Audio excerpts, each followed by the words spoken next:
All right. Well, welcome everybody. It's Friday, August 2nd, 2019. Emphasis on Friday.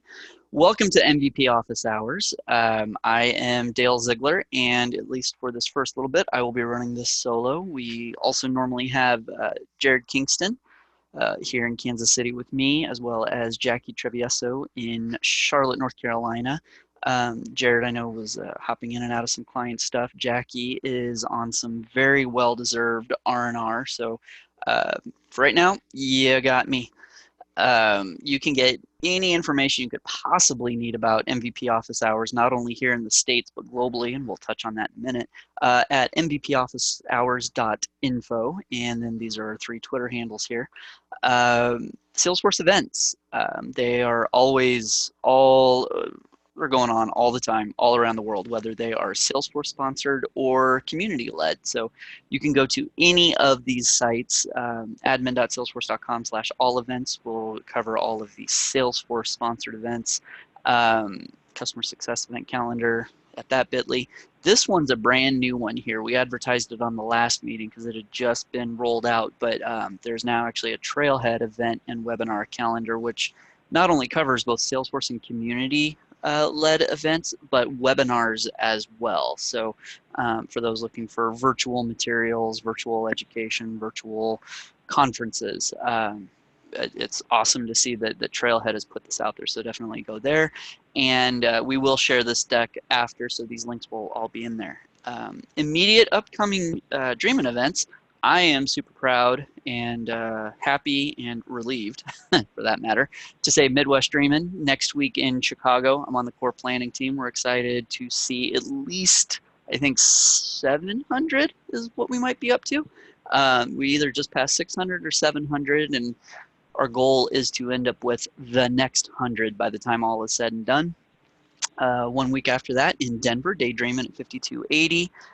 For those in Europe, Czech Dreamin' August 17th, Australia end of August, and then a few more events in September. So definitely go to bit.ly/sfdreams or bit.ly/onelist, which is community sourced, as well as any of these other links to find those events. And then, of course, local user groups, virtual user groups, you can find at trailblazercommunitygroups.com and connect with people in person or virtually. So what is MVP office hours? Well, we do this on the first and third Fridays of the month at 2 p.m. Eastern, which is 1 Central, noon Mountain, and 11 Pacific, which you all know because you're on the call right now. First and third Friday, our next call will be August 16th, so in 2 weeks. It's an open Q&A. Everyone can participate. You don't have to be an MVP to answer the question. And you may have MVPs asking questions, but this is for anybody and everybody. If you have questions, if you know the answer, or if you just want to sit back and listen, that is perfectly fine as well. Consider this to be like in college where you had office hours with your professor where you could ask anything about a problem with, if you were in a math class, you solve this, or if you're trying to write a paper. That's exactly what this is. Bring us your technical issues and we will do our absolute best to get you solved and moving on your way. We just ask that if you're not talking, please mute yourself. If you have a question to ask, there is a raise hand component in the chat, which we already have one hand raised, so we'll kick off with that. And then when you do start talking, announce who you are. You can use the chat to share links and other resources, and because we are using Zoom, you can share your screen as well.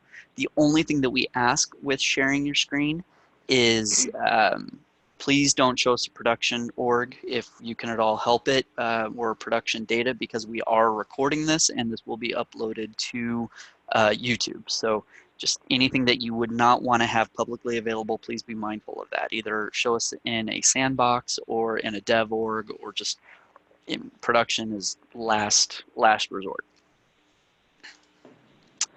Do we have any MVPs in the room? I see Brian. Let's see, who else do we have? We have a few on here. It's always good to have the MVP representation, but again, this is a call for everybody. global MVP office hours. So we do this here in the States, first and third Friday, but there's also a Europe, Middle East, Africa on the last Thursday of the month, and MVP Office Hours Portuguese also on the last Thursday of the month, which is run by Carlos Sequeira. He's based here in the States, but he's actually trilingual, English, Portuguese, and Spanish. He started up MVP Office Hours Portuguese to reach out to our friends in Brazil, but the beautiful part about it is you do not need to know Portuguese. He does all the translating for you. It's a great way to give back beyond the States. It's a great way to maybe even learn a little bit of Portuguese. And it's also a great way to help those who only know how to speak Portuguese maybe learn a little bit of English along the way. So Carlos does a fantastic job running that. You can follow any of the Twitter handles here to get more information on when calls are going to be or resources that are discussed. And then, of course, you can also get that information at mvpofficehours.info. So with that, let's get the questions going. We already have 3 hands up. Addie, I saw your hand up first. Go ahead and unmute, and what's your question? Hi, Adi here. Can you guys hear me? We can. Okay. I'm Adi from Valpac, Florida, US, and I'm a technical architect and as well as developer with a couple of certificates. I have a question related to the security. Our company is a franchise model, which means we is a private on all the objects. So we have the role hierarchy got set up so that they can do the rep, manager, owner, director, and VP and CEO, the same structure. And on top of that, we have a lot of internal teams of marketing, sales, promotions, and all kind of different teams. So, and they don't fall into the hierarchies, they fall into the siblings of different levels. And we do the sharing rules. So within the franchises, because we have 175 plus franchises, there are different sharing rules also possible because they don't share the entire their network, just not like a manager to manager within that small franchise world. So we end up using the almost all 500 sharing rules on an account object. Wow. Yeah, because whatever the best combinations we try, the role hierarchies are helping the little bit, and then 175 franchises, even they ask us 1 or 2 sharing rules within each franchise, end up with sharing criteria based as well as owner based and all. We end up using the almost 500 sharing rules. So then we have a requirement came up, and it's one of our internal support team wants to have a few handful of accounts, which is like a 60 accounts to be shared for them to read and write permission for those accounts, and the corresponding quotes and invoices data for those only 60 accounts. And how do we achieve that? So you mean to manually share? They don't want to sit and manually share each and every account because the quote objects, not the children objects, the quote objects has their own owner, CPQ codes. And so if we share the 60 accounts manually once, then the moment the new quote is added, it has to be manually shared again. So I have an idea, but if anybody else has a better idea, which they probably do, I will. I wouldn't go so far and say better. Yeah, because the only thing I can think of is using an automation to create the sharing record itself, because what records are shared with whom is in its own table. So you could, in theory, write some Apex, or Dale might be trying to do this in Flow here to say, hey, when a record is created, a quote record or an account record, it meets this set of criteria, go share with ... If you're going to go through all the trouble to write the code, I would definitely create a custom metadata type to try to make it easier for you if the people need to have that shared change. So you don't have to constantly be updating the code because you hard-coded a bunch of users. Got it. But yeah, that's the only thing I could think of. Yeah, but I have to do that. For example, if I have a quote object, I have to do the code on the quote object. If I have the chargent object, I have to do the chargent object. Different, whatever the children who has no, it's not a child object, so I have to do all the objects. I have to do that logic related to this account. So I guess you're going to probably want to have things triggered on the individual objects. You might be able to have and I'm going to preface this, I've only done this for one object with Apex at a time. So I've never done something where I'm like going across multiple objects. But since you have a situation where if someone is sharing or creating a child record and you need to share that child record, you're going to want to trigger off of the child record. It wouldn't be good enough to try to go with the account, because unless you're having a roll-up field that triggers an edit in the account and therefore triggers whatever the automation is, you can't do it. Now, David Bergenson is saying that since it's triggerable, a flow should work. The only thing I would be hesitant with doing flow is the special flow limits that are applicable here. So it's really going to come down to how many records are you talking about? Are any of those objects it being imported in mass, or have API connections that are creating those records in bulk? Because flow may be able to handle it depending on the batch size. But if you're talking about, hey, I have hundreds or thousands, you'd probably be better off using Apex. And I was trying to get into flow just to show the example that the objects that store the sharing information are accessible from flow, as David said, triggerable, therefore flow could work. But ultimately, to Brian's point, it's a scale issue. Right. Yeah, I mean, if at all I go, I have to go to the Apex, because if there is a recalculate or something happens, they have to write in a separate code for that to take care of that also. So every child object, not a parent-child relation, I have to take care of that manual. I don't say manual. I say Apex sharing option.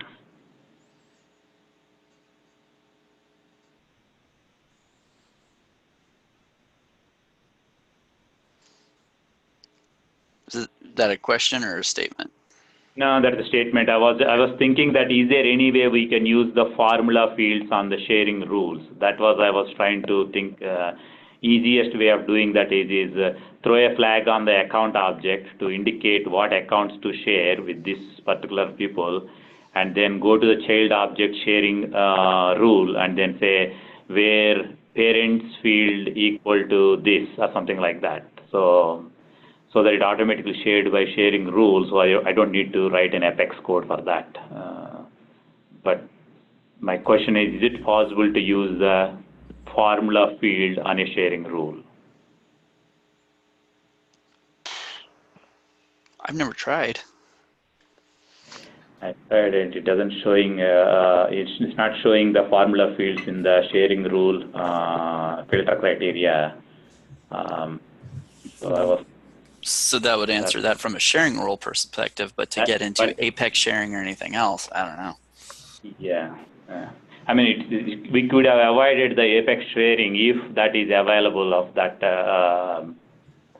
the sharing rules with a formula field available, so that can share the multiple records with the logic of parent flag based or something like that.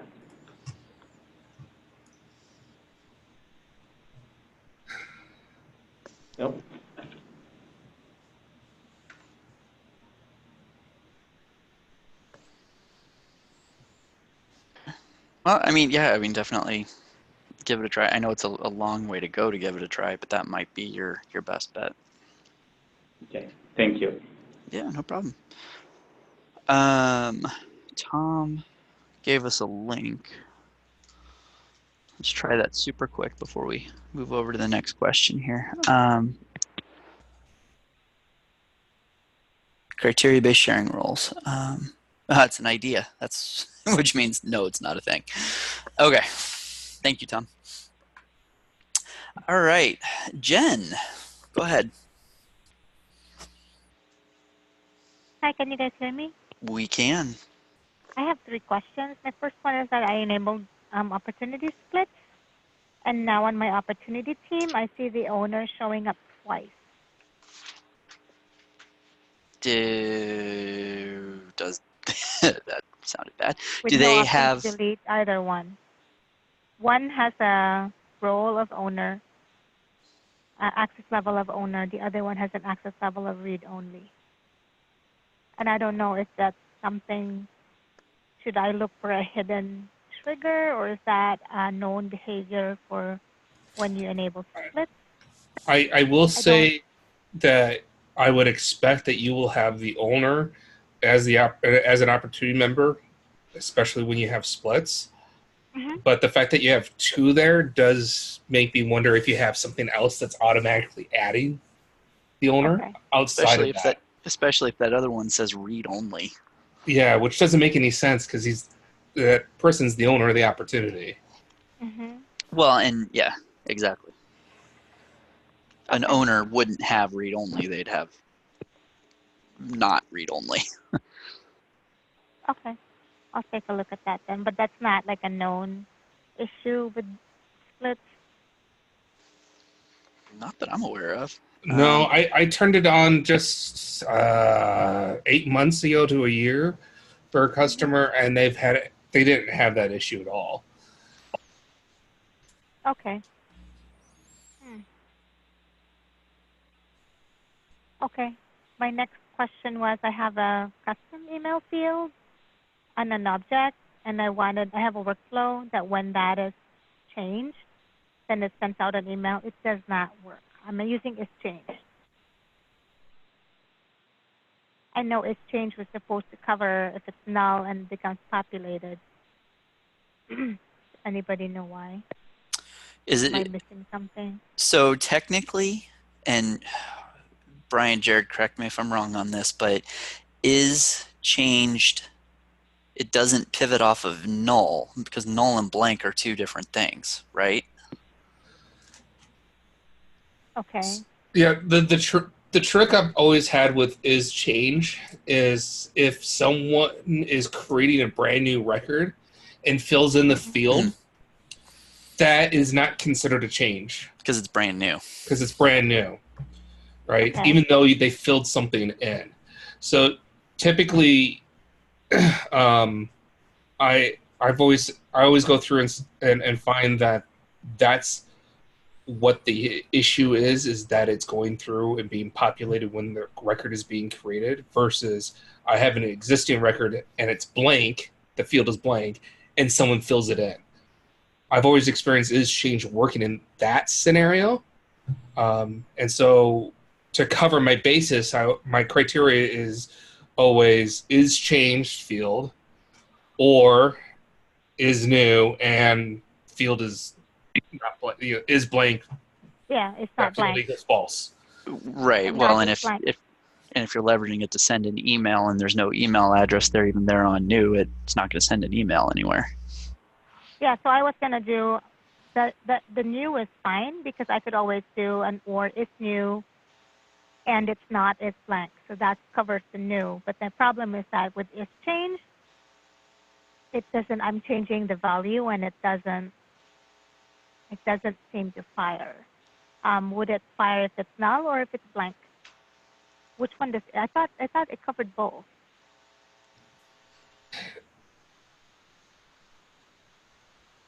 Are you only sending this email to this custom field, or are there other recipients on the email? Like What was an the question owner again? or another email field? No. Or No, I'm only sending it out to that person that's in that email address. So whenever there's a certain value, so what I have is I have another lookup field on the account. That's for somebody else that's not the owner. So whenever they're added, that field is populated, I get his email, I populate that email field, and then I send out that email. It does not work with what I have, and I don't know if it's the null or the blank. I thought that this change covers both. Like if it's null and it's no longer null, it still finds that as a change. are you able to either send us the formula in the chat or show your screen? Yeah, I can show my hold on. And Tom just posted an option in the chat as well. It's, you know, the more the more iterations you go through, the bigger it's going to get. But oh, sorry, I need to stop sharing if you need to share.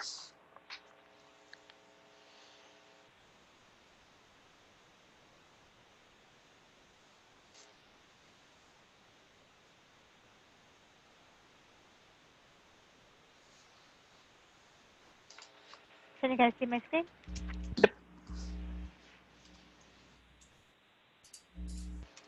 Can you all see my screen? Yes. So I have this one, right? It populates the email field if the account manager is blank, and this one works perfectly.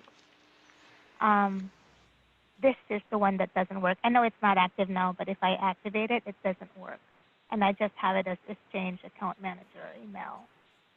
And that email field is, yeah. And just to make sure, that's an email field, not a formula email field. It's an email field. Okay. That's why I have this other workflow that populates it.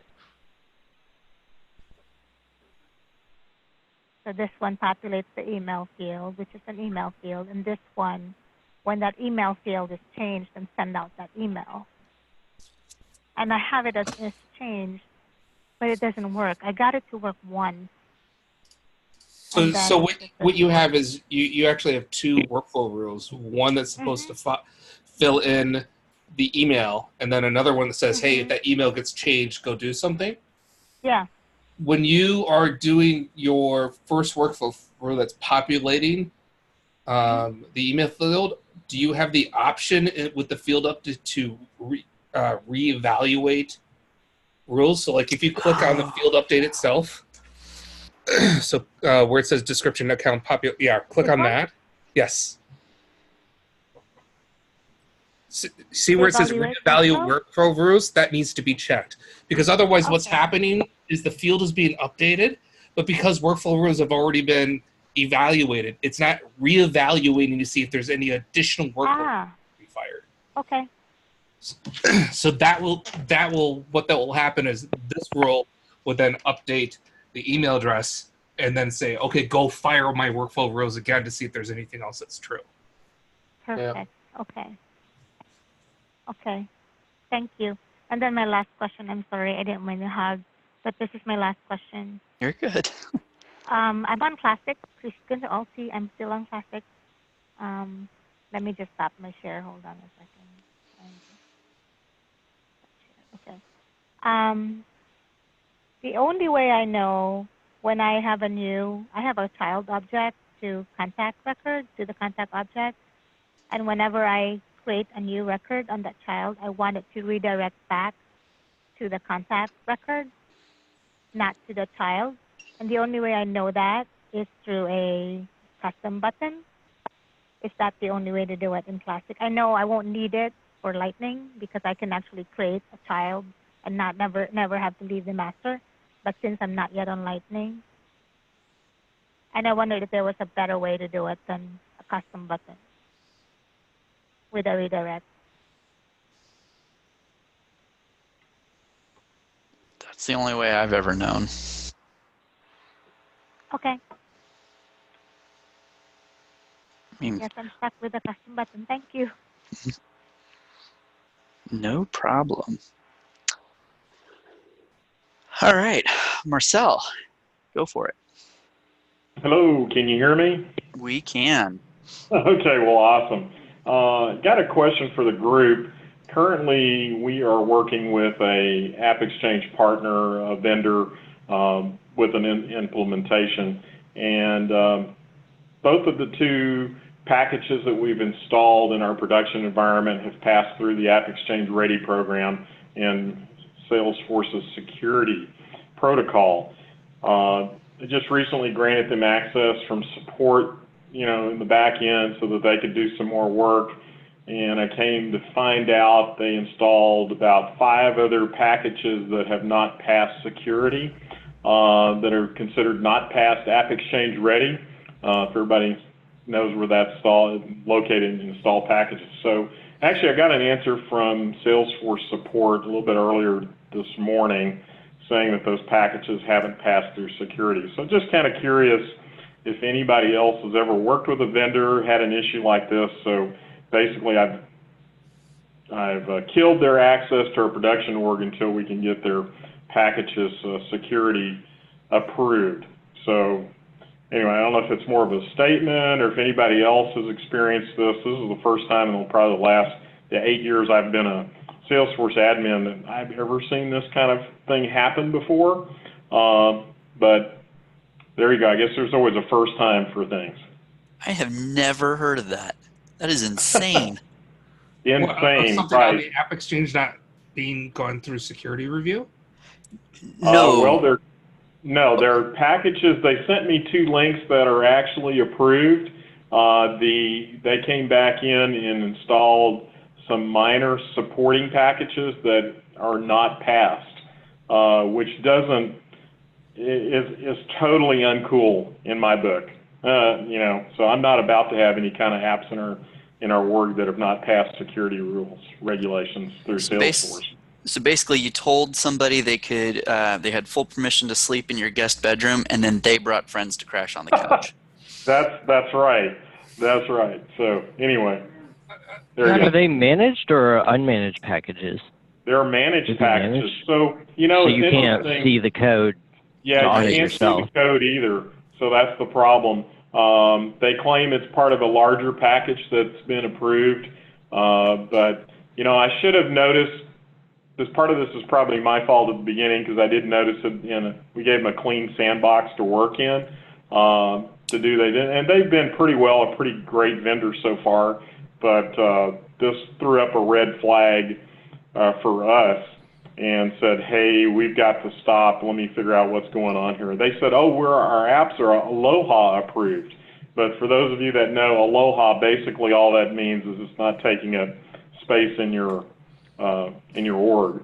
So anyway, I've never seen this happen before. Just curious if anybody else had gone through an issue like this before. It takes about 4 to 6 weeks, I believe, for Salesforce to approve, go through a security review. So I have worked with vendors that do that, but the way they did it without telling you is what's particularly interesting, concerning.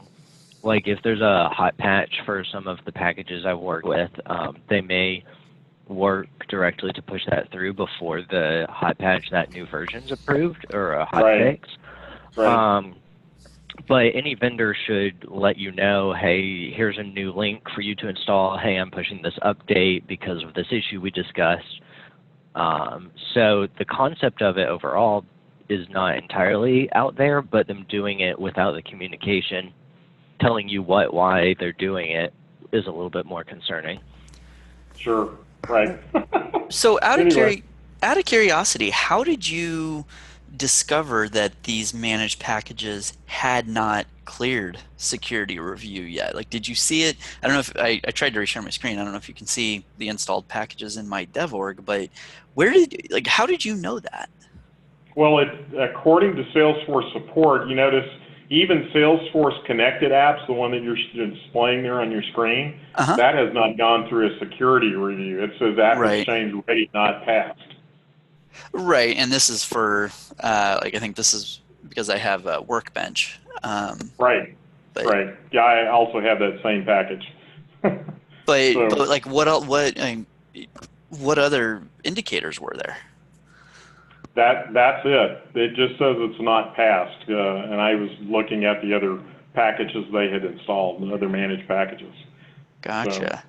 I can, this is Adi here. I have some little bit knowledge on that area. I can talk a little bit if you guys okay. Absolutely. Oh, that'd be great. Okay, awesome. Do you have something to show? Do you want? I don't have anything to show, but I can tell you is the way security works on that is the main package, you have to go through the first time the security, and that is, let's say, call it as version 1.0.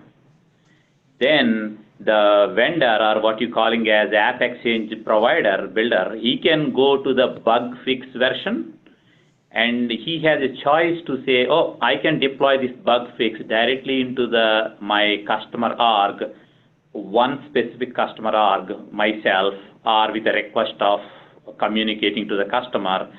That's possible. So it is up to between the customer and this vendor handshake, and then say, hey, I'm putting a bug in your org. I mean, a bug fix in your org. So that would be extreme honesty if they said they were putting a bug in your org. That would be bad. which is, you know, right? Every time when you have two bug fixes, there is a one free bug will come automatically like that. So there is the kind of shortcut path is there, which it happens, and that's the reason they say is don't take direct links and direct installs. It's only from the App Exchange. Install it by yourself. Right. Really? That's news Yep, to me. I've had a couple of client engagements over the years where I've had to install a managed package. I'm working with the ISV, and they emailed direct links to the specific version because that was how they handled license activation as well. Like they kind of baked all of it in the URL. Huh. I have my own app. I have my own app published recently in last 3-6 months. I never recommend to go and then say, here is the link, you can try it if you want to, and like that. No, just wait for 5 more days. It will be published on the App Exchange, and then you will be installing from App Exchange for the latest version. I mean, it makes sense. I guess I just never realized how risky that would be with an email link. Yeah, even I don't want to take, I'm the basically an App Exchange partner too. I don't want to take any risk of putting myself into their org. Let them do it after go through the proper download options. That's really good information. So I actually just scribbled on my notepad here. When we share this recording, I'm going to call out about halfway through the video. Anybody who watches this later, great conversation on security on managed packages that y'all need to know. It's going to get a big font and bold and everything. So thank you. Thank you, everybody. Appreciate y'all listening. I think it's important from a security. I'm kind of a security nut. You know, the company I work for, we take managed security pretty seriously, and I think in today's society, everybody should be, especially with the recent data breaches that we've all seen other companies have recently. And part of the fact, too, is my company has to be global, so it takes into consideration GDPR is very important for us, too. So if you work for a global company, be careful. So just make sure you're covering all your dotting your I's and crossing your T's. Absolutely. Well, and Marcel, as your journey with this continues to go on, please report back, give us updates, how things are going, because you may, whether you realize it or not, come up with a fix for someone else who experiences this same issue. So please report back if you can. Will do. We'll give you guys an update. Thank you. Yeah.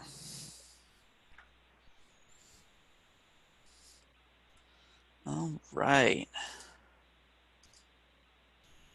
Who is next? We don't have any hands raised. We don't have anything in the chat.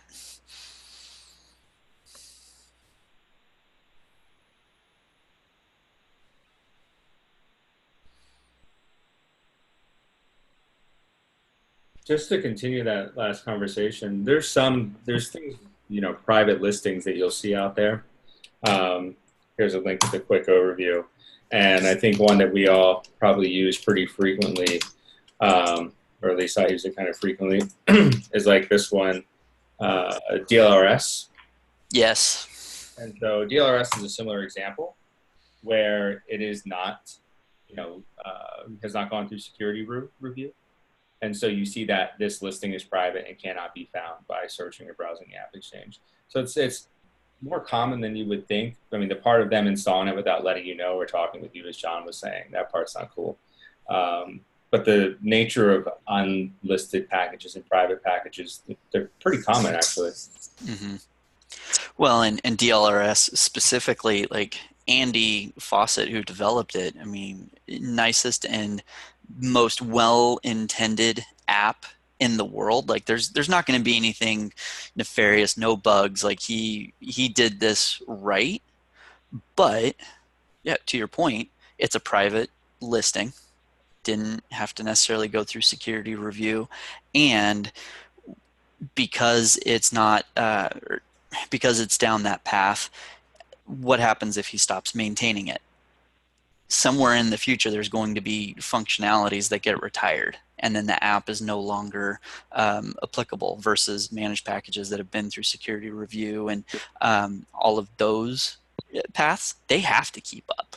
So it's a risk reward, and I feel really bad throwing DLRS into that conversation, but it is. So there's definitely a buyer beware when you go down the private route through the not security verified route. It's like with anything, buyer beware. Well, especially when it's managed, so you can't audit the code, which I think DLRS is, if I'm remembering right. Yeah, I think it is. So it's not, you can't have an internal developer scan through the code and Except say, for yes, it's this also on meets our GitHub. standards. So it's open sourced. Well, true. Yeah, open. So Yeah. you can see So it, if you go look at it there. but you can look at it at GitHub. Yeah. But you can't do anything with it without essentially copy pasting into your own application, right? Yeah, you would have to create a branch and Yeah. But if you wanted to know what was in the code, you could at least look at it, which is more than most managed packages do. Right.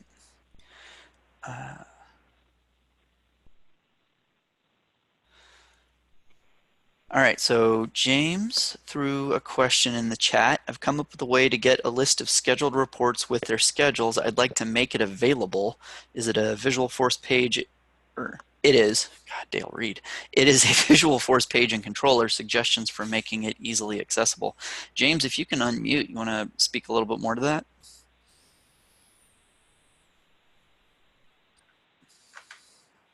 If you can. Sure. Yeah, This is, I'll post the idea this is for. It looks like they may have put an internal fix for it, so it may be bypassed by events.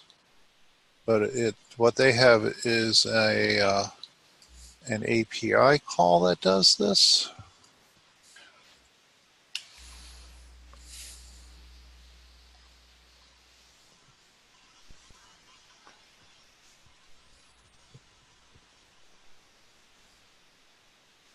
Okay, so this is an idea. Yeah, and it's been a pain point for us because we have a bunch of users scheduling reports, and you're limited by Salesforce to being able to run 2 reports in an hour. Right. So where to find time slots and see who's run the report, when it's run, and so on, has been a real pain. So I finally got busy, created a Visualforce page that has a controller behind that marries up reports with their cron trigger jobs, and gives you the ability to see when reports are run.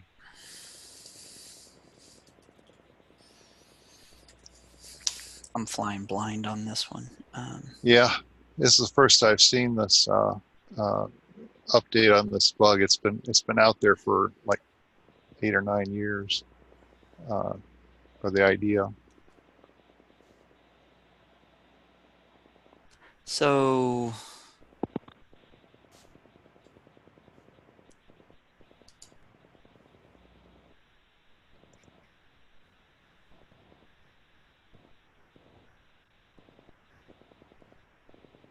They say it gives you that, but I'm not seeing anything there that. I mean, this is going way beyond my skill set here, but I guess my question, like I said, when I was flying blind, is if you go into Workbench or Data Loader, what is the report event object? Is that scheduling or no?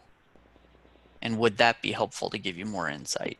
You go to developer, if you search developerforce.com for that, it should give you a list of what the metadata is. No, just developerforce.com. I knew that. Mm-hmm. Testing you. Yep. I understand completely. Yes.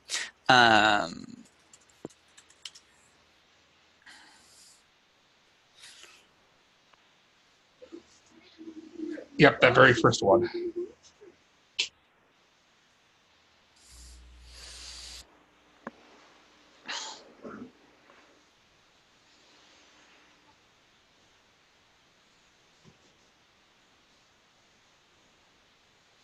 So it says at the very top that it's used when someone runs a report. So probably not the same thing. Gotcha. But I mean, I like what you're on right now is a really nice guide, because if you ever want to know what any of the stuff is that Salesforce has built, it's all there. So you might be able to search in the document for just report and see what comes up. Or it might be under scheduled or subscription. Do you have what support contract are you on with Salesforce?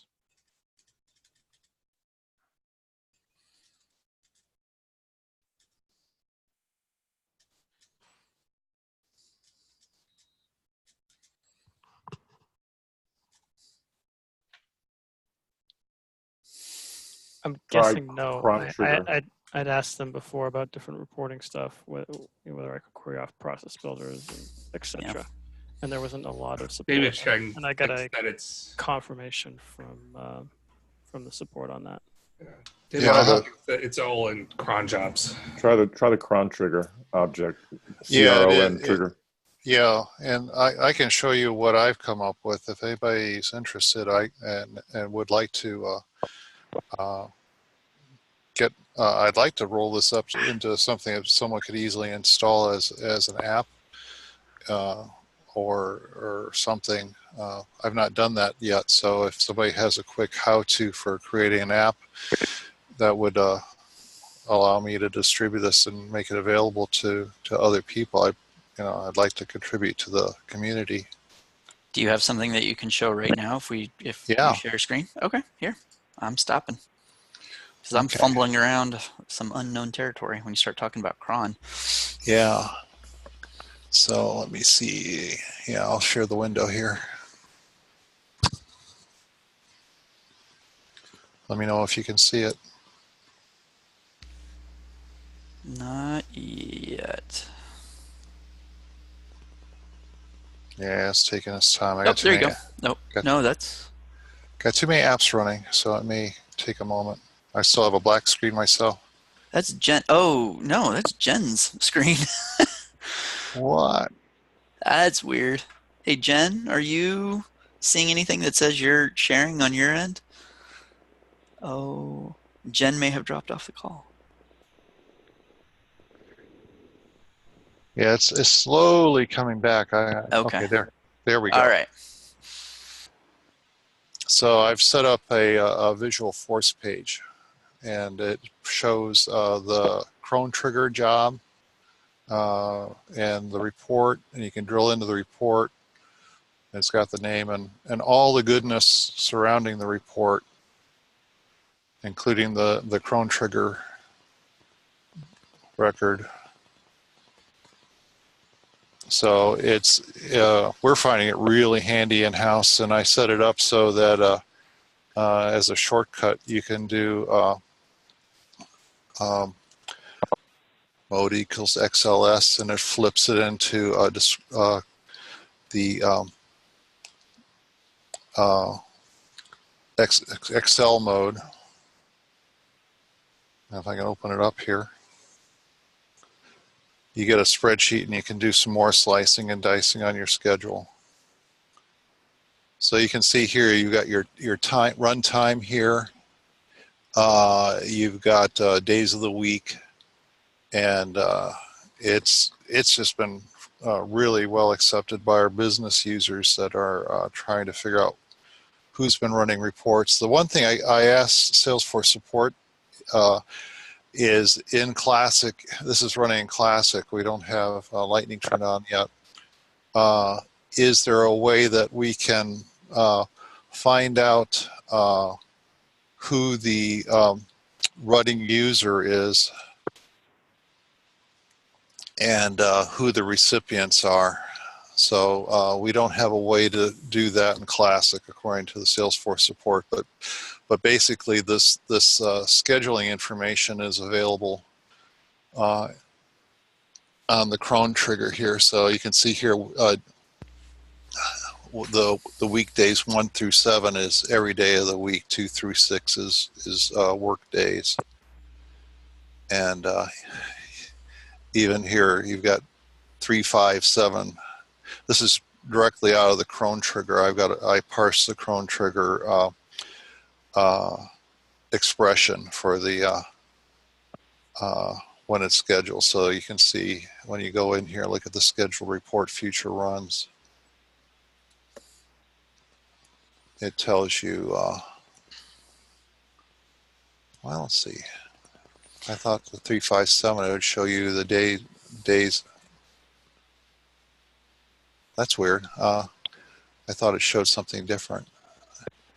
Anyway, it's something useful. I wanted to make it available to the community. So is this something that you guys think would be worthwhile, and what would be the easiest way to package up a Visualforce page and its controller and make it available to people to use and give feedback on and make it a resource?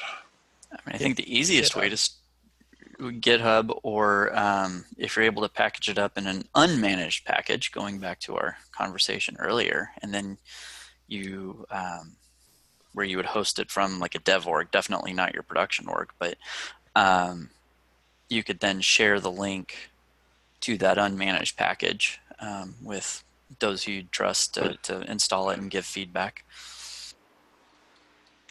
Okay.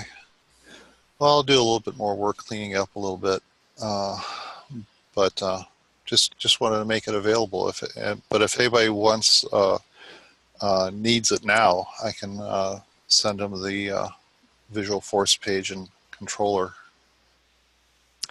Yeah, I'd be interested in it, and I probably would actually wrap it into a DX thing if you put it up there. Yeah, you could also put it up into like a Bitbucket or GitHub too, for people to look at it that way. Because I mean, hosting it kind of seems like work on resources, right? Yeah, I don't want to spend a lot of time on it. It's a freebie. Yeah. It was an internal tool, and I thought it'd be useful for other folks since Salesforce hasn't made it very accessible. Finding out what the scheduled jobs are, and who scheduled them, and when they run, and so on. Well, yeah, the spreadsheet didn't open up here, but so I have a question. While you were starting, when you scrolled over to the far right, you had the ID and a link to the actual cron job, and so I just skimmed the 08E, and it takes you to the all scheduled jobs in setup. Yeah, you have to look it up. Salesforce doesn't give you access to drill into those. So if I try to open that up in a new tab, I wasn't able to actually drill into the scheduled jobs. So I set up the link so it would take you to the scheduled jobs, and you can filter by run report jobs, the type 8. Well, so my question was going to be, though, I'm looking at a dev org, so it's just me, but are you able, if you're an admin, like I mean, I'm a declarative through and through. I would love to be on the programmatic side. I'm just definitely not there yet. So if you're an admin like me going through the setup UI and you get to all scheduled jobs, are you able to see what reports your users have scheduled, or is it just what you as the administrator have scheduled? Well, this shows what everybody is scheduled. I was trying to find the running user, and Salesforce says I can't do that. That would be the most useful thing to know is who the running user is, so that say that user goes inactive, you can proactively, when that user goes away, you can go out and grab the reports that he's running and schedule them under someone else. Right. Because we've all felt that pain before. Yeah, but at least this way, you could drill into the report quickly in the environment and find out, all the goods on it, and hopefully it'll help people figure it out. Right. I wonder if I can. I'm going to go back to report jobs here. Let's see if I can just do a global search for. No, it doesn't find it that way. But you can't plug in the job directly here in the URL. Now, does it utilize the cron job detail object at all? Yes. Yeah, it marries up reports to the cron job detail. And that object just doesn't have anything about the user who created it, unfortunately. Is that No, it doesn't. And we have unlimited licensing, so I asked Salesforce support to spill their guts on the guts of what's available for the standard report in an API or method or whatever. I'm a developer, and they said there's nothing for Salesforce Classic that will tell you that, which seems kind of weird. They give you all these limiters on schedule reports, but they won't tell you even what the schedule is by default. That should be a given, that if they give a limiter, they let you have a tool to examine what the report schedules are and help you work around the limiters. What are the limits? We actually, oddly, this is my org has many pain points. Yeah. And that's not, that actually, I haven't heard people complain about it. So it's like you only can have one scheduled per 2 hours. Is that what you said? You can only schedule one report or 2 reports per hour. Wow. Per hour. And that's like this global thing, and all the users have to share this so you can have one greedy user? Yeah. You're stuck. Which also then begs the question from a business process and user experience standpoint, why are they scheduling so many reports versus just going into Salesforce to view the information? Yeah, interesting though. Yeah, I was trying to open up the spreadsheet so I can show off how that works, but I'm not seeing it. It's gone into my Bitbucket somewhere. Anyway. Yeah, I've more or less given up on scheduled reports, and I've gone using this app called Cloud4j, which is a paid app, but it basically lets you send it out as an Excel format to anyone. And then, Dale, I see we have a question in the chat too.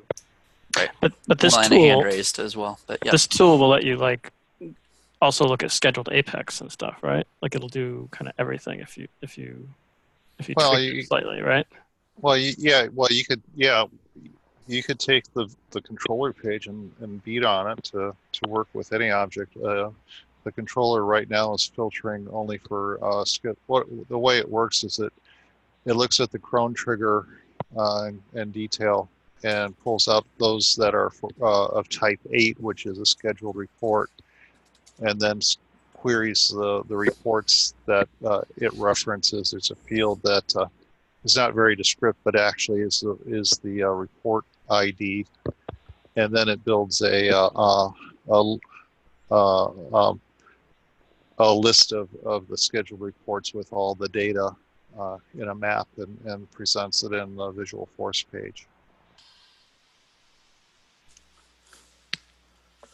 If you're not a developer, that doesn't that's gobbledygook to you, but No, I mean it's a good. It's I mean, developed by a developer, but very useful for an admin. Like I said, I mean, especially when I was a solo admin and every problem fell on my desk, this would have been huge to know what users did stuff for themselves that created problems for the system. So this would apply to everybody. Yeah, that's what I'm hoping. Yeah. So I would say Bitbucket, GitHub, and share it out from there.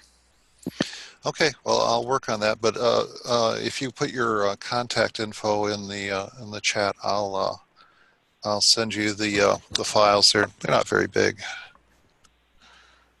I believe that was Scott or John.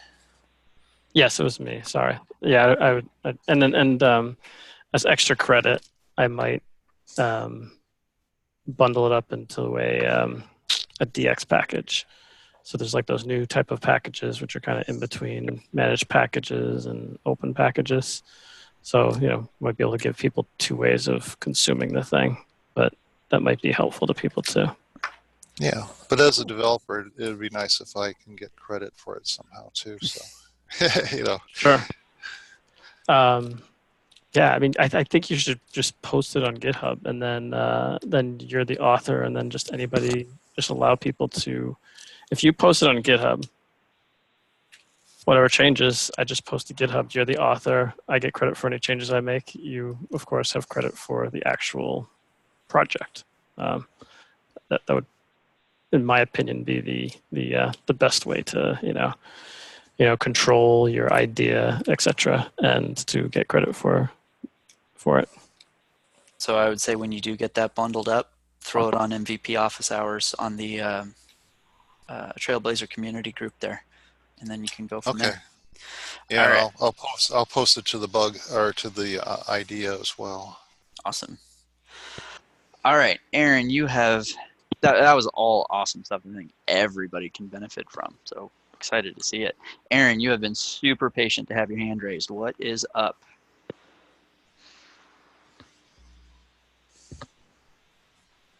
Oh no, and we lost audio. Aaron, can you hear us?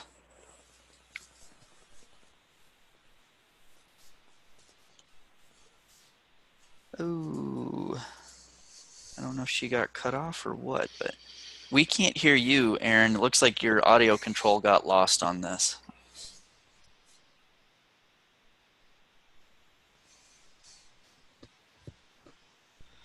While we're waiting on that, on Aaron, Gene, yes, to answer your question, David's right. If you can't work special magic around quick actions. You kind of get what you get, unfortunately.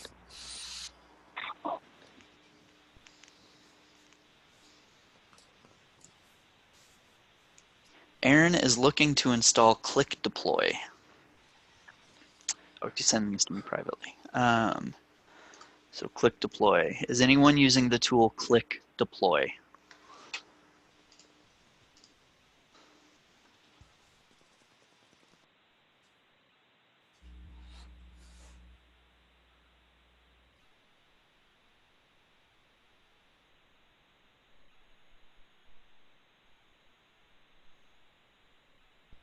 Nobody is raising their hand to say yes, but it already looks super interesting.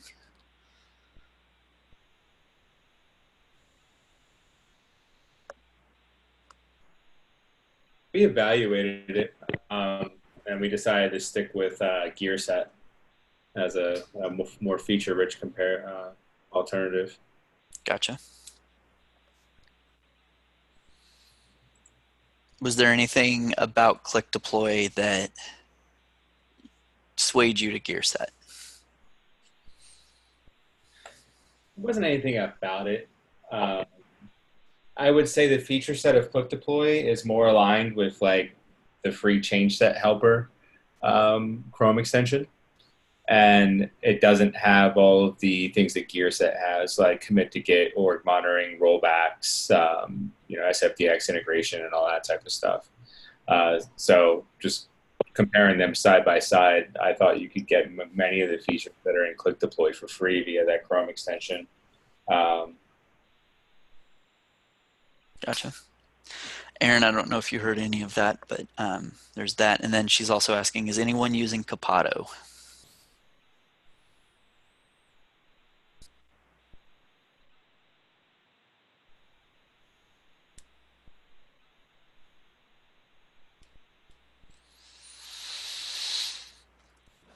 Aaron says, thank you for the gear set feedback.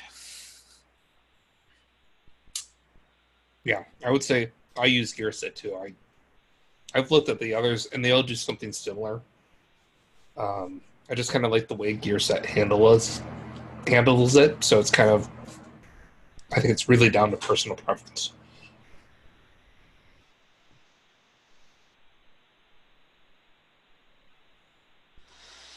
All right, well, we are a minute over. John, you have your hand raised.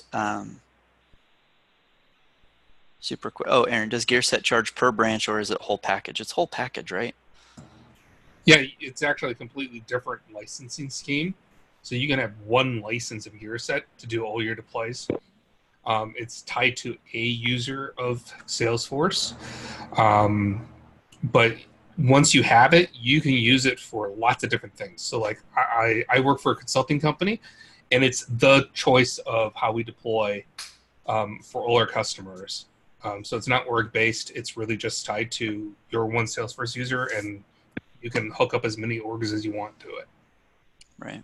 Same thing as Metazoa Snapshot, and yeah. All right, John, super quick, even though we're a minute over. What you got? So, question, the answer may be an easy no, but at one scenario where we have a hierarchy of objects, case to custom object to account as well, and calls can be logged on any of those, is there any good way to roll up activity from, let's say it's logged on the case and we want to see all cases related to that parent object, whether the call was logged on the parent object directly or on the case, other than creating like a custom lookup field and a new related list? Is that you are trying to show the list or just count?